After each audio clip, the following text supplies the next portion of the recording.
अच्छा, हम क्या समझते हैं कि सिर्फ शुगर इन्हीं चीज़ों से लेंगे तो शुगर होगी। हम अपनी बॉडी के जो वो मेटाबॉलिज्म फंक्शन है ना, हम उसको नहीं समझ रहे।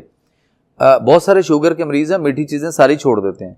आप कड़वी चीज़ें लेते हैं ज़्यादा, कड़वी चीज़ें खाने वाले भी तो है ना बेशुमार। कहते हैं कड़वी चीज़ें खाएंगे तो ज़ाहिर है हमारा शुगर जो है वो ज़रा उसको कंट्रोल रखेगा, मैनेज। लोग करेले का पानी तक जूस निकाल के, करेला तो बहुत ज्यादा कड़वा है ना, पानी निकाल के जूस निकाल के, नीम का पानी, नीम के पत्ते। अब मैं कहता हूँ कड़वी चीजें खा लो जितनी मर्जी। ये पानी की बोतल है, इसके अंदर अगर शुगर ज्यादा डल गई हुई है तो आप इसमें क्या करें, थोड़ी सी कड़वी चीज डाल दें तो बैलेंस हो जाएगा, और कड़वी चीजें डाल दें तो मिठास कम होती जाएगी। बट वो जो मिठास कम हुई है तो इसी के अंदर ना, अगर मैं इंटेक करता हूं तो क्या बनेगा, तो जानी। दूसरी बात यह है कि अगर हम मीठी चीजें सारी छोड़ देते हैं तो जो भी कड़वी, नमकीन चीजें, तुर्श चीजें जो भी हम इंटेक कर रहे हैं, वो हमारे मैदे से खुराक जब जिगर में जानी है, उसने मेटाबोलाइज करना है, तो उसने उसको ग्लूकोज में कन्वर्ट करना ही करना है। वो खुद भी सलाहियत रखता है उसको ग्लूकोज में कन्वर्ट करने की। और दूसरी बात यह है कि गंदम जो है वो हाइब्रिड बीज होने के और उसके जो मसाइल आए, उसमें जो बायोलॉजिकल वॉर चल रही है इस वक्त जो हमारे खिलाफ इंसानों में बीमारियां बढ़ाने की और दवाइयां बेचने की, वो एक अपनी जगह पे कायम है। लेकिन अगर हम इसमें चोकर रखते तो वो जो आप 70% की या 60% की बात कर रहे थे उसमें उस चीज की, तो हमारा जो फाइबर था, जो हमारा चोकर था, वो किसने खत्म करवाया? हमें वो वापस वो हाथ वाली चक्की पे आना पड़ेगा या पत्थर वाली चक्की पे आना पड़ेगा।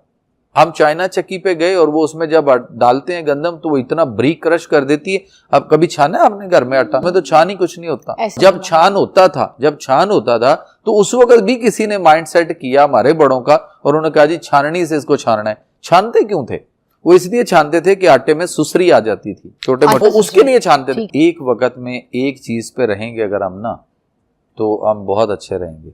हम दो दो तीन तीन चीजें इकट्ठी भी खाएंगे, मिक्स भी करेंगे, तो हम अपने लिए कोई ना कोई प्रॉब्लम जरूर खड़ी कर। देखिए ये नुकसानदेह है, और इसमें से खास तौर पे जो लोग पिच नहीं निकाल रहे वो उससे ज्यादा नुकसानदेह। नान चने, सबसे बड़ी बीमारी नान चने। आप लोरिये कितने टन चने खा जाते हैं, कोई सेक्रेटरी फूड और मिनिस्टर फूड नहीं बता सकता। सफेद चने जो हैं ये तजाबियत करते हैं, एसिडिटी पैदा करते हैं मैदे के लिए, आपके आंतों के लिए। और नान खास तौर पे जो है वो कॉन्स्टिपेशन का, मैदे की बनी हुई कोई भी चीज जब अल्लाह के नबी सल्लल्लाहु अलैहि वसल्लम ने नहीं चखी तो हम क्यों इतना ज्यादा मैदा ले रहे हैं, इतना तमाम सारी चीजें। अगर हम कोई मल्टीविटामिन टाइप अगर हम कोई चीज चाहते हैं ना, तो काले चने उसके शोरबे वाले बने हो और उसका शोरबा अगर हम इंटेक करें वो सबसे अच्छा है। लेकिन पूरे पाकिस्तान में हम निकलते हैं, पूरा पाकिस्तान विजिट करते हैं, बल्कि इस वक्त पूरा पाकिस्तान देख रहा है, कोई भी कहीं से कॉल करके ये बताए, मैं चैलेंज करता हूं कि पूरे पाकिस्तान में कहीं किसी होटल पे,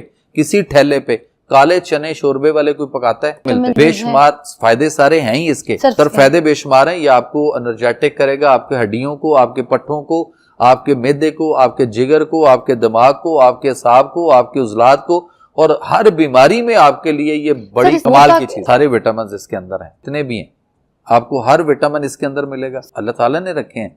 अब जो आप सफेद चने खाते हैं उसमें सारी की सारी तजाबियत और एसिडिटी है। आपको देखें कैल्शियम सोर्स भी इसमें मिल जाएगा आपके, उसके अंदर vitamin E, vitamin B12, vitamin 6, सारे विटामिन के हर चीज आपको सोर्स आपकी बॉडी में ले जाकर वो आपकी बॉडी को इस तरह एनर्जेटिक करेगा कि जो आपके अपने अंदर विटामिन पड़े या जो आपकी बॉडी को उन चीजों को जो देना चाहिए, आपके मिसाल है जो आपके बोन मैरो के अंदर, हड्डी के अंदर जो गूदा मिक होती है बोन मैरो, उसके अंदर जो हमारे रेड सेल, व्हाइट सेल और बाकी जो उसके अंदर सारी चीजें पड़ी हैं, वो सारे को जो चीज चाहिए आपको वो लेनी चाहिए खुराक, ना कि वो सफेद चने लें जो हमारे उन चीजों के ऊपर एसिडिटी और एसिड प्रोड्यूस करके उनको भी, उन खुलियों को भी तबाह करें।